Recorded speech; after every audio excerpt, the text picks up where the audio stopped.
What's up, guys? So I know my boys out there and girls want to make the power with the least expensive equipment they can, and often the cases. And while I highly recommend the Team GP alternator, um, it is an extremely good alternator. It is a $600 option, so a lot of folks ain't really willing to get into this jam, right? I understand you just can't quite afford it. And this is what I've been running as my extra power, and they're coming all these wonderful colors. So they are a nice setup. But this guy over on the Amazon from a company called Electrical. I bought this thing thinking that I was probably wasting my money, right?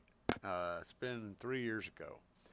And well, lo and behold, it's been a rock solid alternator. I've had zero issues with this alternator. I've been, it went through, it survived the headway debacle. It survived, 10 AGM batteries. It survived my 7900.1, just beating the tar out of it on a daily basis. Um, I mean, it's just been through the ringer, and I can't say enough good stuff about it. It's worked great. So if you guys are looking for an alternator that's not going to break the bank and still, kicking out 300 amps, I mean, this is it right here.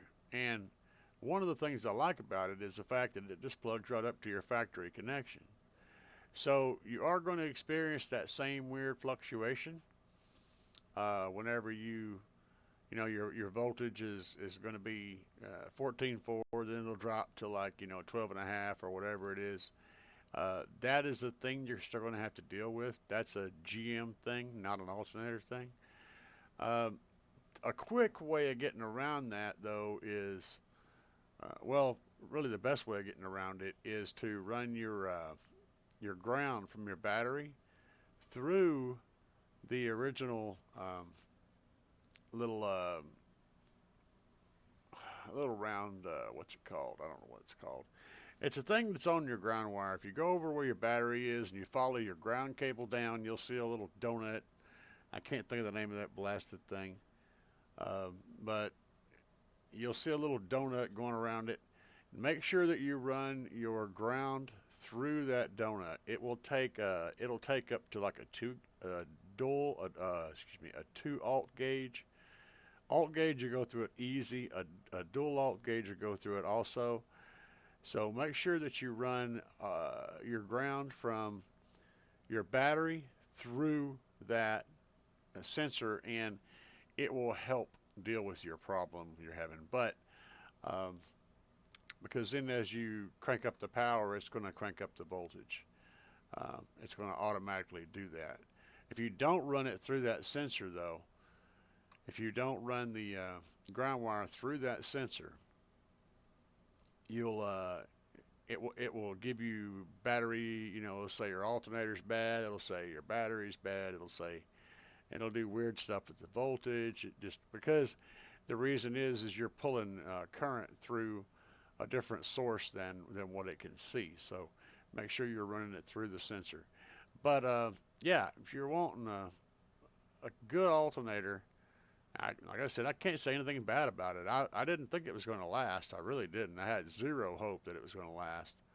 But if you're wanting a good alternator on the cheap, $259 right now is a good deal. You're wanting to go big boy alternator.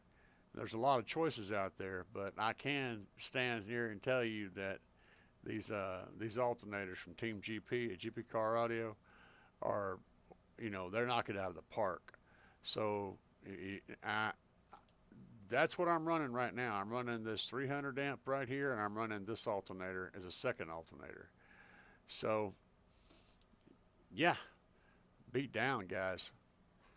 If you like the video, be sure to hit that like button and hit the subscribe button if you're looking for stuff like this to pop up in your feed on a regular basis, and hit that little bell. We're going to just keep doing it until we can't doing it no more. Good times all around. Peace.